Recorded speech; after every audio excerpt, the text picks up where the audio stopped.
पापी माणसांना पाप करताना पाहून देव नेहमी शांत का राहतात? नमस्कार मित्रांनो, एके दिवशी जेव्हा देवर्षी नारद नारायणाचा जप करत शिवाचे दर्शन घेण्याच्या उद्देशाने कैलास पर्वतावर गेले होते, मग देवर्षी नारदांकडे पाहून भगवान शिव प्रसन्न होतात आणि म्हणतात, हे नारद, आज अचानक तू कैलासात कसे आलात?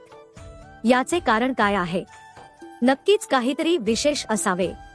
तेव्हा नारदजी म्हणतात, हे भोलेनाथ, तुम्ही तर अंतर्यामी आहात, मग तुमच्यापासून कोणतीही गोष्ट कशी लपून राहू शकते? आम्ही येथे का आलो आहोत हे तुला चांगलेच माहीत आहे.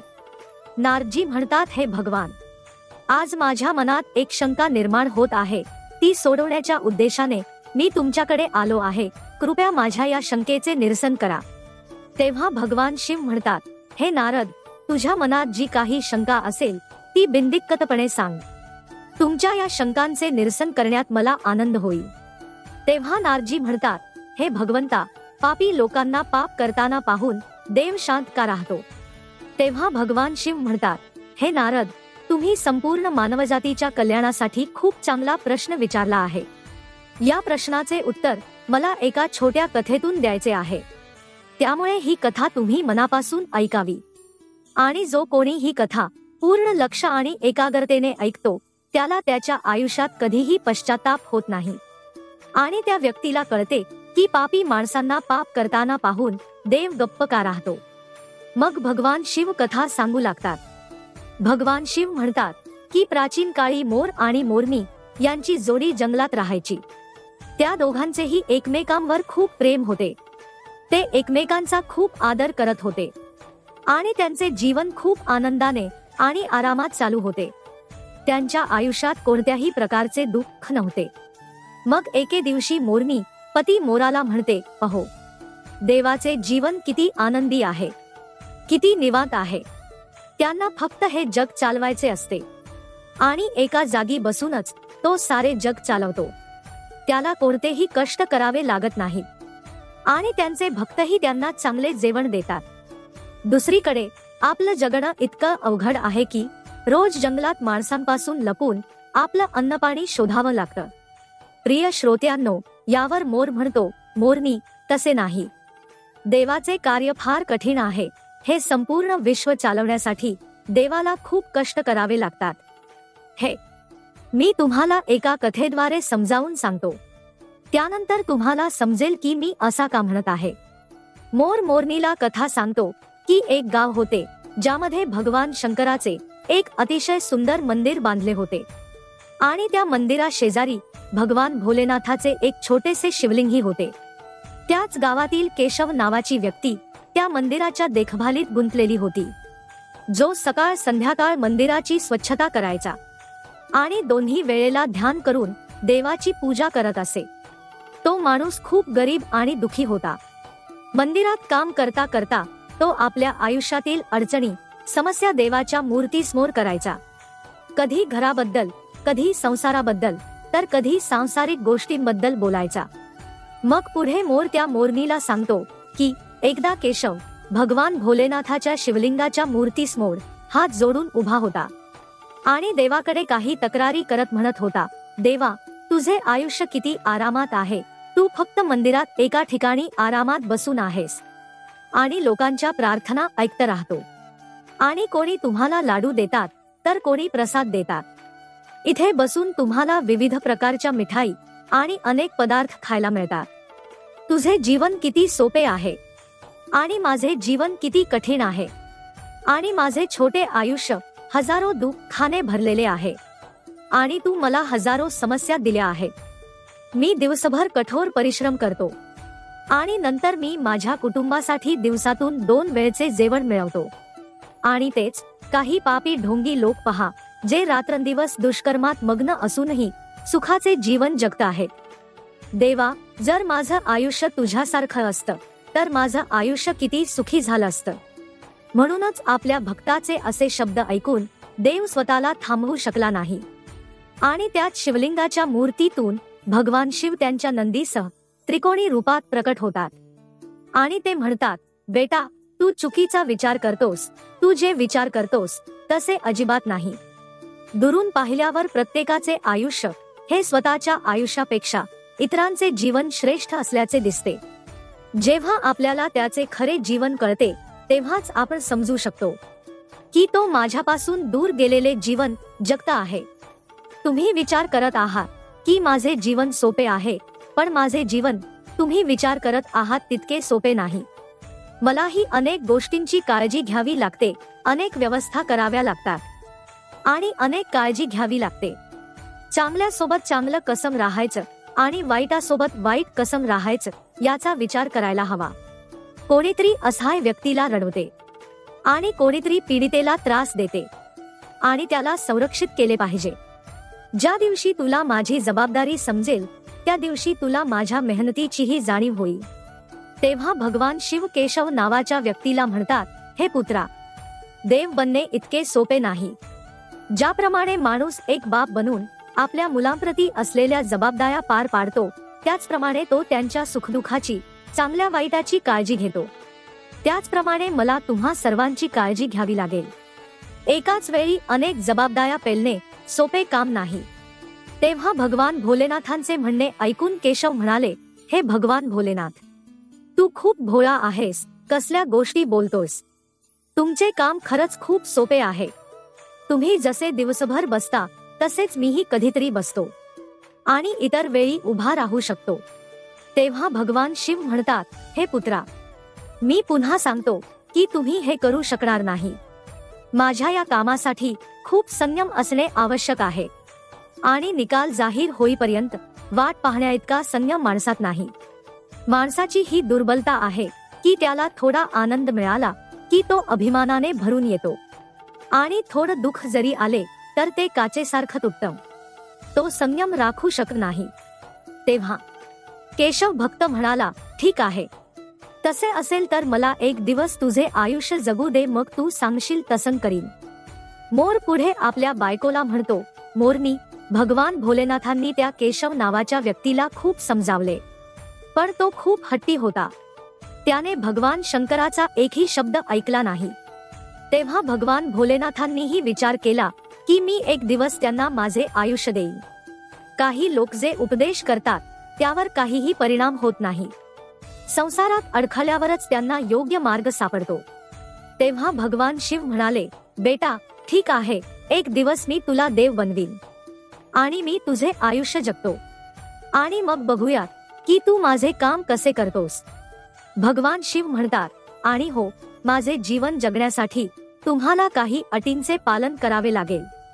तेव्हा तो केशव नावाचा भक्त म्हणाला, हे भगवान भोलेनाथ, मी तुझ्या सर्व अटी मान्य करायला तयार आहे. मला सांगा तुमच्या अटी काय आहेत. तेव्हा भगवान शिव म्हणतात, हे पुत्रा, लक्षपूर्वक ऐक.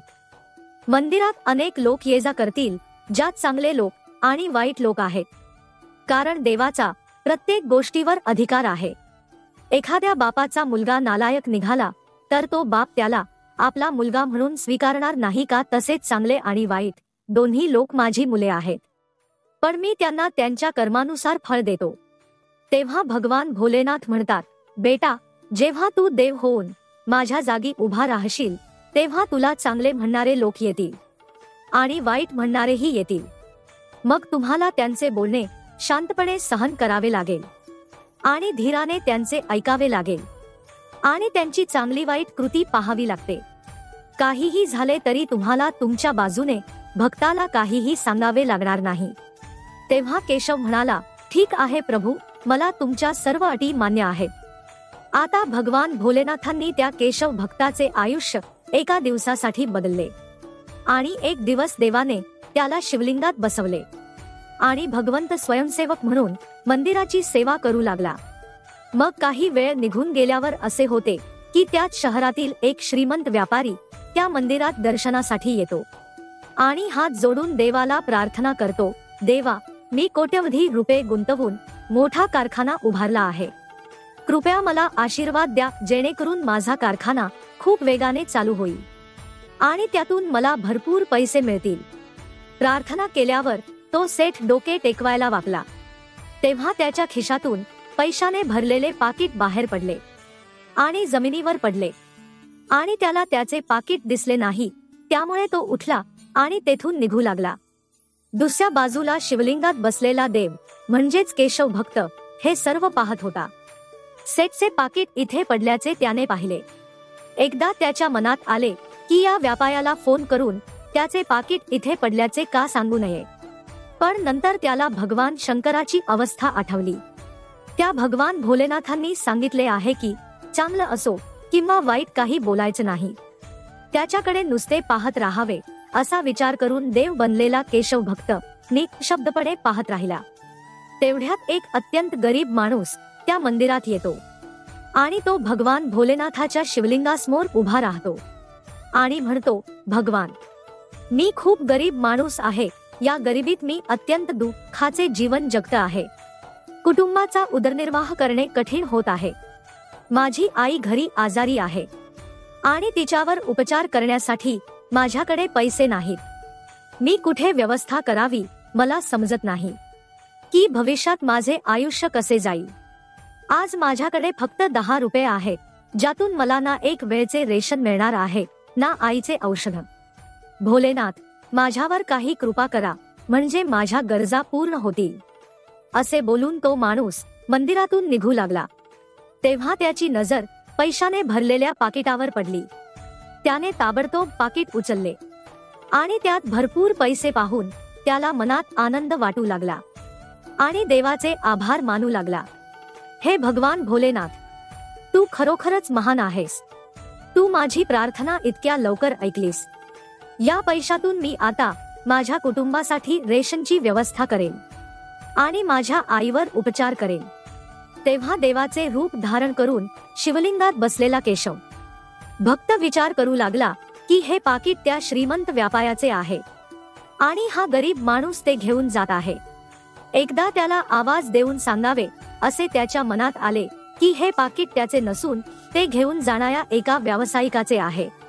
पण लगेच त्यांना भगवान भोलेनाथांची अवस्था आठवली. म्हणूनच तो शिवलिंगाच्या पुतळ्यात शांतपणे बसला होता. आता तो बिचारा गेल्यावर काही वेळाने दुसरी व्यक्ती मंदिरात येते आणि तो माणूस एक सैनिक होता जो दुसऱ्याच दिवशी आपल्या राजाशी युद्ध करणार होता. माझा प्रवास सुखरूप होवो अशी देवाकडे प्रार्थना करण्यासाठी तो मंदिरात आला होता आणि युद्धानंतर तो सुखरूप घरी परतला. तो सैनिक प्रार्थना करतच होता की तितक्यात तोच व्यापारी आपल्या काही लोकांसह मंदिरात पुन्हा येतो, ज्याचे पाकिट मंदिरात पडले होते.